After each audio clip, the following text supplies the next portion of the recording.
For this segment of the project, I will be focusing on the Endangered Species Act and how it pertains to private property rights.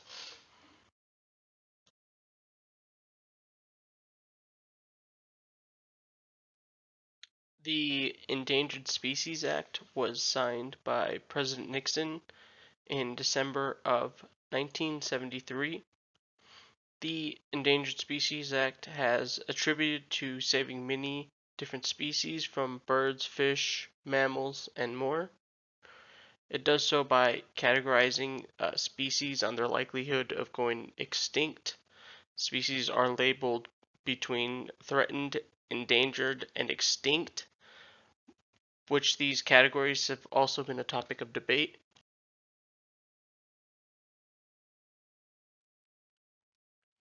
According to the U.S.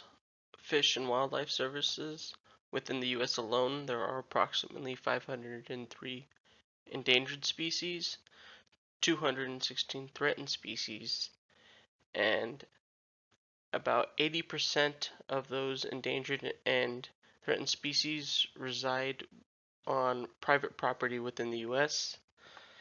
A key Supreme Court decision on the issue is Babbitt versus Sweet Home. Summary is Director of the Fish and Wildlife Services interpreted the word take from Section 9 to mean harm, and harm to includes destruction of habitat, which in turn leads to ESA versus the Fifth Amendment. And in this court decision, the Supreme Court ruled it did not infringe upon the Fifth Amendment.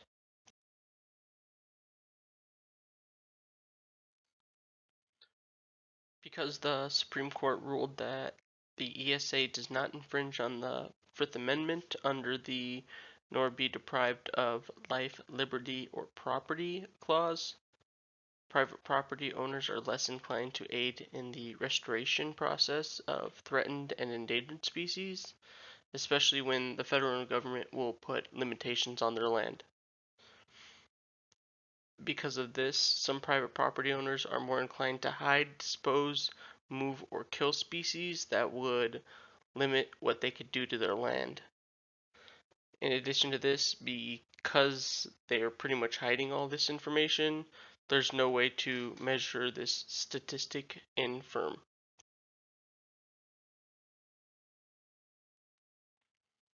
Currently, the way that the ESA works, private property owners may find that having an endangered or threatened species can be limiting or problematic, as species gain pseudo-property rights over the land it uses for its habitat, thus making it more the species' land over your land.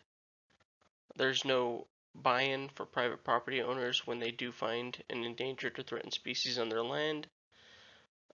A buy-in would prevent people's inclination to hide the knowledge of a species, as well as promote individuals to want to aid in the process of the species. All in all, it needs to be more appealing for private property owners. In addition to that, there needs to be a way to monitor the progress of the species restoration. As I mentioned before, there needs to be some sort of buy-in for private property owners. I propose that the Endangered Species Act have an amendment that offer incentives for private property owners who have an endangered or threatened species on their land. These incentives would include tax cuts on private property, grants, stipends, and other incentives. These incentives are meant to encourage and promote property owners in assisting in the restoration of endangered or threatened species on their land.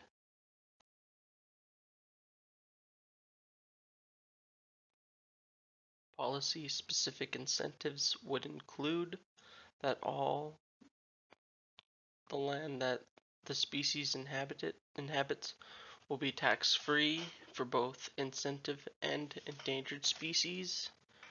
Initially, only the habitat of the species is tax exempt. Federally, it's tax exempt, and states should be encouraged to promote keeping endangered or threatened species tax exempt. Of course, this tax exemption all refers to the property tax of the land. If a one-time maintenance is needed for the species inhabitant, for the species habitat, private property owners will be issued a federal grant equal to the amount needed to maintain the land, as well as a 5% interest.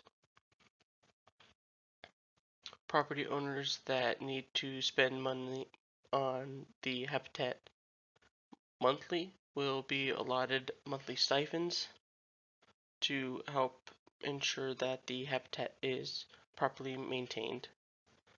If nothing is required of the landowner, then of course there will be no stipend or grant. This would promote private property owners to want to help and encourage them to promote the restoration of endangered and threatened species. Property owners should also be rewarded when an endangered or threatened species begins to thrive. Evaluators will conduct species assessments to determine how the species is doing in its habitat. Evaluators will then determine if the restoration process is going well or not. If the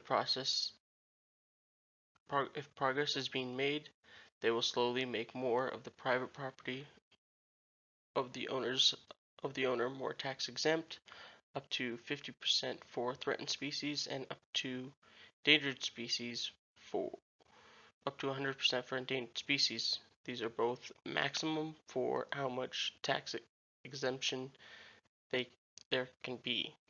This solves the issue of private property owners doing nothing to promote the restoration of the species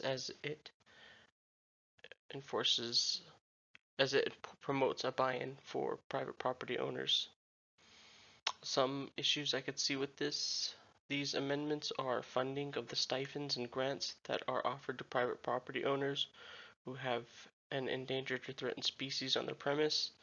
Federal government and or state governments that participate in the property tax exemption will lose a reliable source of income it once had, and I can foresee large private property companies using the tax exemption to benefit themselves.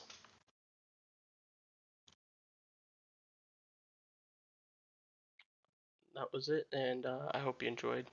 Here's some of the references I used.